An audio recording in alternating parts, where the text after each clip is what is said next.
umuhezagiro wose wa wundi yari yibaza ko rigira he Esawu arawumuhezagira. Anya wahavumera nkanje canke nk'abandi bantu ukavuga ngo ya uyu mama yakoze amakosa, uyu mama sinzi, tugaca imanza tugasubira. Reka mbabwire, hari ahantu Imana yaduteguriye, hari ahantu Imana iriko iradutwara, kandi hari n'ibizotugezayo n'abazotugezayo. Witurize, witekane, hari icyo Imana yavuze kuri wewe. Naho borara bariga gute kukuriganya umugisha wawe, naho borara bariga gute strategie zose kugira ngo ntugere muri ca kintu Imana yavuga, uzoshikayo.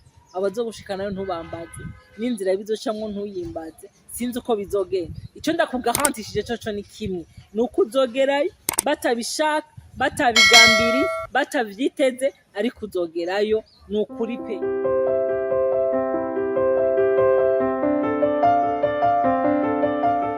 Bakunzi ba Action Vibes TV, iteka ryawe, iteka ryanje, iteka ryacu, ukwemera kuvyara ubuzima. Shalom, shalom, shalom, shalom. Tumaze iminsi turiko turaganira, tumaze iminsi turiko turashaka kumva neza ahantu Yosefu yaje ava. Muranyihanganira ko numva umengo ndashaka ko tubitahura, numva umengo ndashaka ko dutahura novuga iki imvo n'imvano, kuko nasanze bidufasha ubu buzima turiko turabamwo, si twebwe twabitanguye.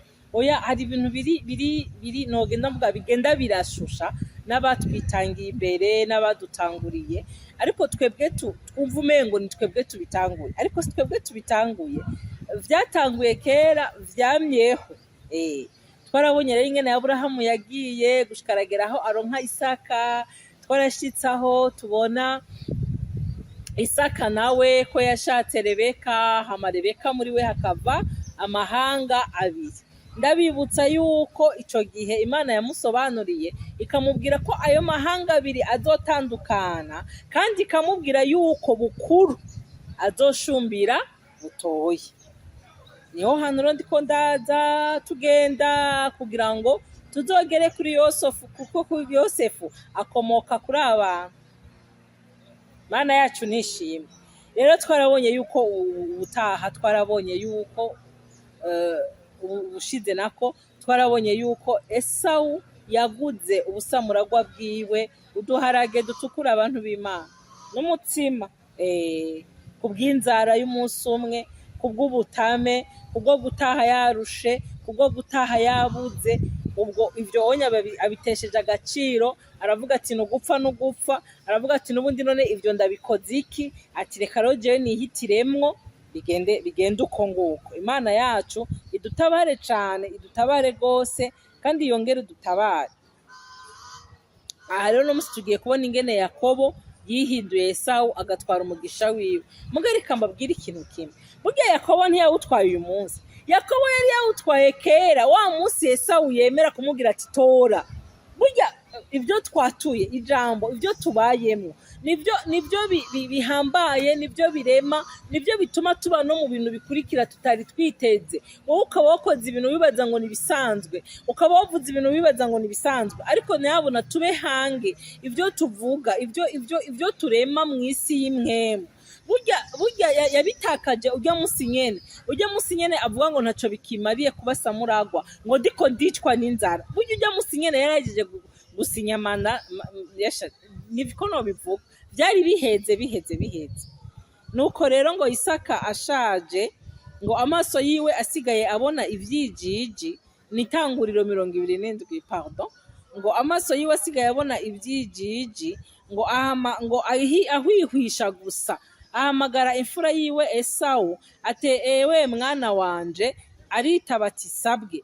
Aramubwira ati raba ndashaje, sinzi umunsi ruzompitana, none nda rero niwabire ivyo kurya, ivyo guhigisha, niwabire ivyo uhigisha, umutana wawe n'umuheto wawe, ugende mw'ishamba uhige, undonderere akanyama, uheze uteke zicumbe nk'izo nsanzwe nkunda, uzinzanire nge mbone kuguhezagira ntarapfa.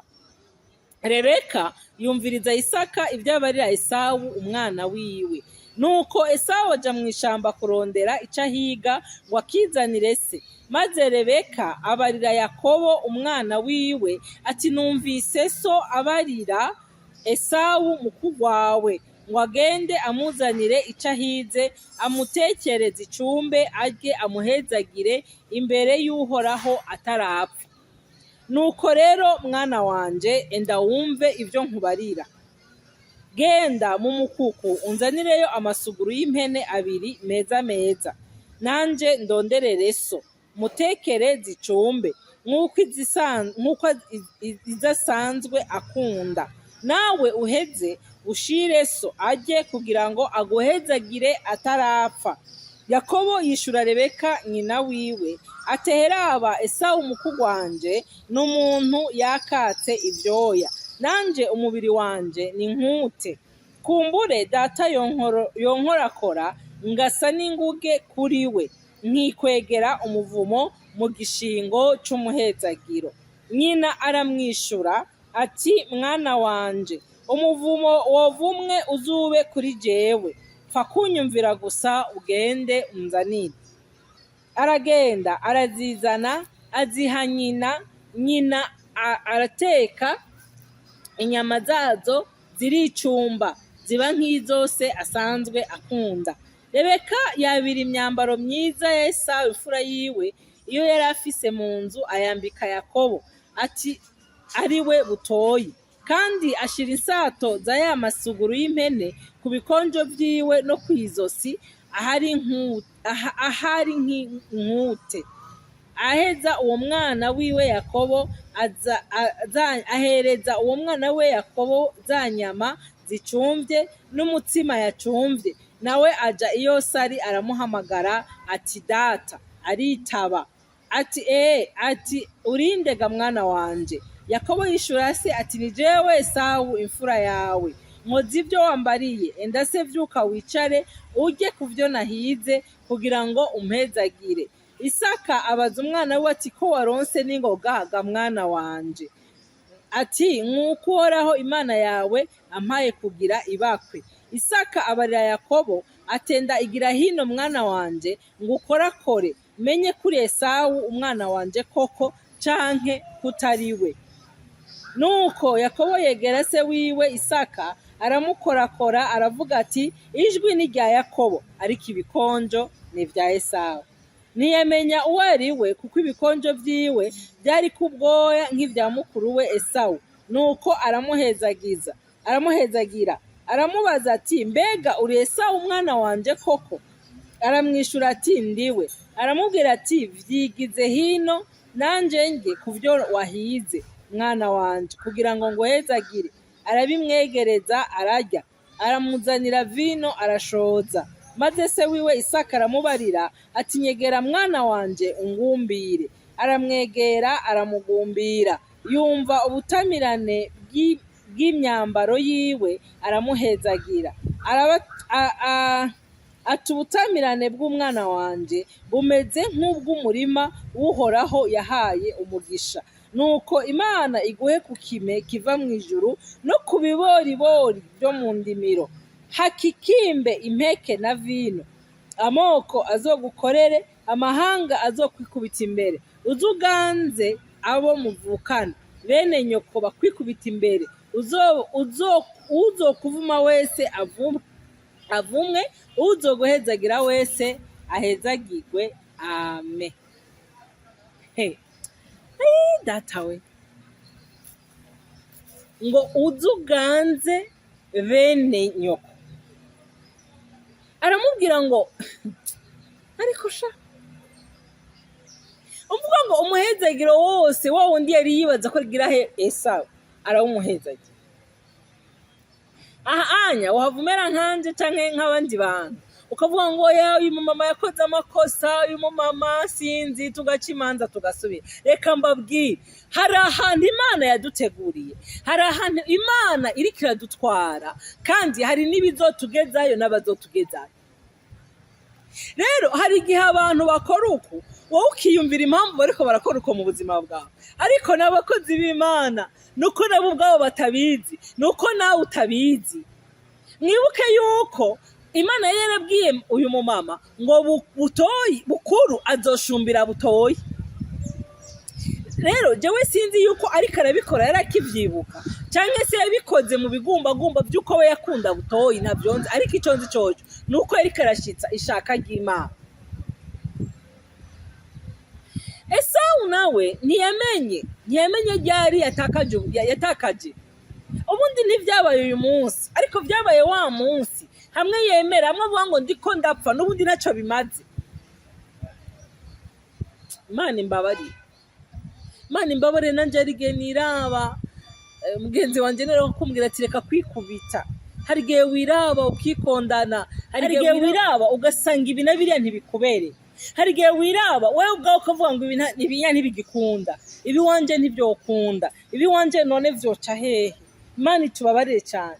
Muri uwo mwanya hari ikintu buri kurarema mu isi y'umwema, hari tu renonces à tes droits, tu renonces à beaucoup de choses. Uburi kurahononsa ku vy'Imana yavuganye nawe, uburi kurahononsa ku masezerano yawe, uburi kuratakaza agaciro kawe utabizi kubera yuko uburi kurabirema. Satani aba hari yumviriza kandi ivyo abikorerako, ariko kandi n'ijambo ry'Imana ryaravuze ngo ivyo niyumviye bivugira, ivyo ngo nivyo nzobakorera.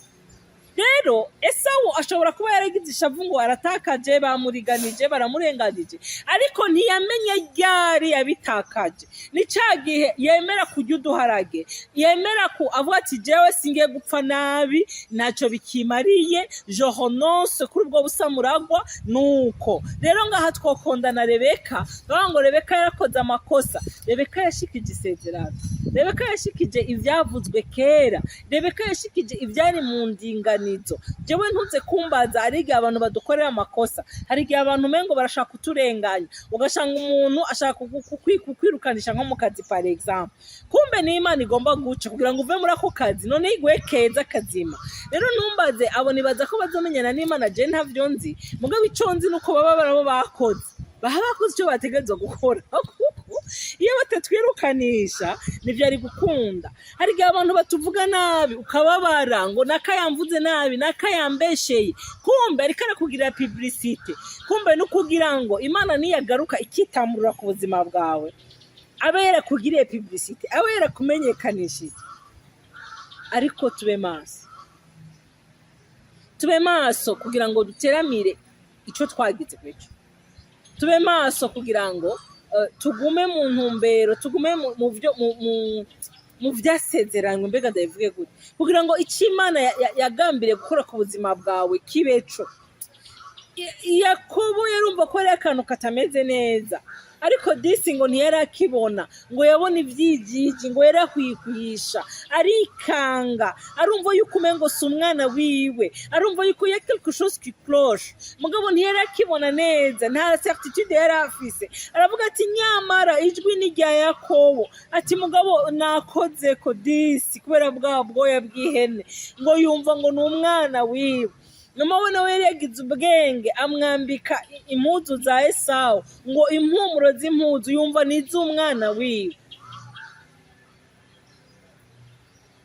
Ariko ibi byose byagarutse kunyigisha, jewe mu gutahura kwanje guke kwahongeze, byagarutse kunyigisha yuko buriya icyanditswe caranditswe n'ukuri pe. Ba mama baratuvyaye, yego, ababyeyi baraduhaye ubuzima, nivyo. Hariho n'abantu baba bagira icyo bakoze mu buzima bwacu, Imana ibahezagire, ariko nibwira ngo icyo tuzobaco cyavuzwe kera, icyo tuzobaco Imana yakigambiriye kera, icyo tuzobaco cyateguwe kera, ntabwo kiri uno munsi, ntabwo kiguye gutyo gusa. Nibwira ngo ibi ni bya bindi Rebeka yabwirwa kera, ya mahanga ariko arasitanira mu nda yiwe, nivyo biriko birambara umubiri, nivyo biriko birasohora. Nukuri nivyo biriko birasohora, nivyo biriko biraba, nivyo biriko biraza. Hari ibintu biza mu buzima bwacu ntitubitahure. Hari igihe udodora ngaho ukumva biranse, ugasubira hari ukumva biranse, wagerageza gukora ikintu kiri ukumva biranse. Nkunda kuvuga ari abantu bazi yuko abantu batarayisisa ari abantu badakora. Kaya kantu karambabaza nkabura uko ngira, karambabaza nkumva umengo no gutuma nko kubwira itondesha. itonda ubuzima burabura bufise amasurprise menshi. Hariho abantu bagerageza, hariho abantu birukanka, hariho abantu batama, hariho abantu baba juste ariko ubuzima bwabo bikanka. Ariko reka nkubwire, je nibwira neza, iyo utari mu mafuti, iyo utari mu byaha, iyo utari mu kumena ibanga, iyo utari mu kwiyanduza, nibwira ngo haricyo twavuzweho, hari icyo Imana yagambiriye kutugira, hari abo turibo, hari ahantu turiko turagenda, nibwo twebwe tutavyumva, nibwo twebwe tutabitahura, hari ahantu Imana iriko iradutwara, hari ahantu Imana iriko irashaka kudushikana. Naho ngaho niho hatuma hari ibintu bimwe bidusekuwa, hari ibintu bimwe umengo sinzi. Rero novuga ngo dutekane. Esawu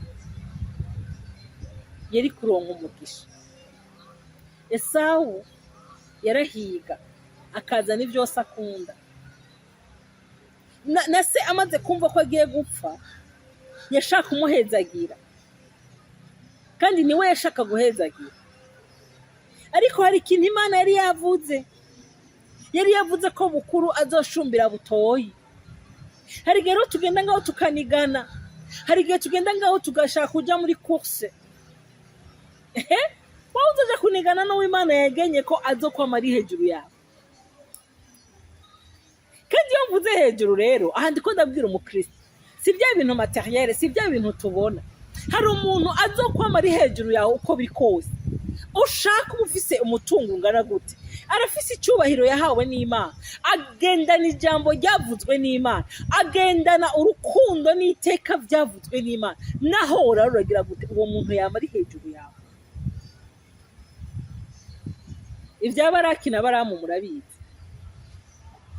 Umuririmbyi nawe yavuze ngo ninde yovumu w'Imana itavumye, ninde yovumu w'Imana yahaye umugisha. No, biba bihari. Donc traçabilité Mama Nyishu, Imana yarahezagiye Mama Nyishu, Imana yaravuze ikintu kuri Mama Nyishu, Imana yaragambiriye ibintu kuri Mama Nyishu. Imvura igwe canke ireke, Mama Nyishu azobibamwo. Peut-être azobibamwo yarushe, azobishikiramwo yatamye, azobishikiramwo vyaragoranye, ariko birahari. Jewe numva ku kantu naragatahanye muri aya majambo, muri iki kigwa numva jewe narabitahanye, kandi numva ari umuntu ndiko ndavugana nawe naco bitwaye. Abantu barashobora kuba batagukunda, abantu barashobora kuba bakwanga, abantu barashobora kugambira bakanavuga bati iyi post naho. Eje ndavyibuka kwe, ndavyibutse je narigeze gukora ikibazo, ndakora ikibazo kandi hari muri ONG handi twibwira ngo byose biba bimeze gutya. Ndagikora, umuzungu arambwira ngo tu as bien réussi le test, ngo mugabo ngo je vraiment ngo naravye CV yawe, ngo sindaguha kakati. Acama kandi kazi katajanye n'akazi nakoreye ikibazo. Ndavyibuka narababaye kubera ko ku kazi hariho possibilité yo kubandanya, mugabo ako kandi kazi akampaye ngo kubera CV, arambwira ngo yari yararondeye umuntu afise iyo CV yaramubuze ngo kuva shika ngaha, ngo nengo kwa ndose ngo nsishaka kumwishapa, ngo mugabo kandi ngo yeno mu garantie pas que azohonouvera contrat yanje. Wowe ubaza ko uryohewe? Ndababara. Ariko ico gihe reka nkushingira intara, ico gihe twarakoze babandi contrat baraba, umwe yagenda muri cya kibanza canje contrat barayihonouvera, ariko nanje cangenda ndavaho narindi ndonka ahandi bobo babandi akazi kaciye gahera, jewe ndakora 7 mois après bo baratashe. Bisigura ngo iyo ndonka ako kazi ico gihe nanje nari kuba natashe, ariko nagumanya akazi amezi 7 bo baratashe. Kandi uvyumve neza, nari nababaye, nari nashavuye. Rero hari igihe umengo hari ibintu nivyo vy'iwacu, nivyo turimwo, nivyo twategerezwa, ariko reka ndakubwire, ongerera ugirire icizere Imana. Hari ikintu yavuze ku buzima bwawe, hari ikintu yagambiriye ku buzima bwawe, bitebe bitebuke uzogishikamo. Yakobo yari yagambiriye guhezagira Esawu, kandi yari kumuhezagira umuhezagiro wose point barre, ariko wamuhezagiye uja kwa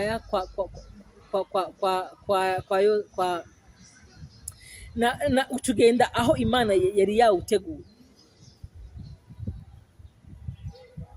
Imana yacu idufashe cyane. Hari ibintu twisangamwo, hari ibintu nyene twisangamwo, hari ibintu nyene twidodomba, hari ibintu tuvuga ngo iki Isaka yari yagambiriye, yari yavuze ati umwana wanje, akomeza amubwira ati ko kuri umwana wanje, aramubwira ati ngumbira neza numve kuri umwana wanje, ariko icyo atibutse nuko hari icyo Imana yari yavuze kuri Yakobo. Witurize, witekane, hari icyo Imana yavuze kuri wewe. Naho borara bariga gute kukuriganya umugisha wawe, naho borara bariga gute strategie zose kugira ngo ntugere muri cya kintu Imana yavuga, uzoshikayo. Abazogushikanayo ntubambaze, n'inzira bizocamwo ntuyimbaze, sinzi uko bizogenda. Icyo ndakugahantishije cyo ni kimwe, ni uko uzogerayo batabishaka, batabigambiri, batavyiteze, ariko uzogerayo. Ni ukuri pe. Imana yacu ntibesha, kandi Imana yacu iteramira icyo yavuze. Imana yacu izohakugeza, Imana yacu izogutangaza, Imana yacu izogutungura. Uzisanga warageze muri ico kibanza nawe ubwawe utabizi, utazi ingene vyagenze, atana effort. Yakobo nta effort yakoze, mama we yaraho atega ugutwi yumviriza, mama wiwe yiga strategie zose kugira ngo amugezeyo. Yakobo yisanga yageze muri uwo mugisha. Rero nawe aho uri witekanire, ibyawe Imana irabizi, ipfa kuba yarabivuze ko gusa, ubundi izomenya uko ibigenza. Shalom, shalom, shalom.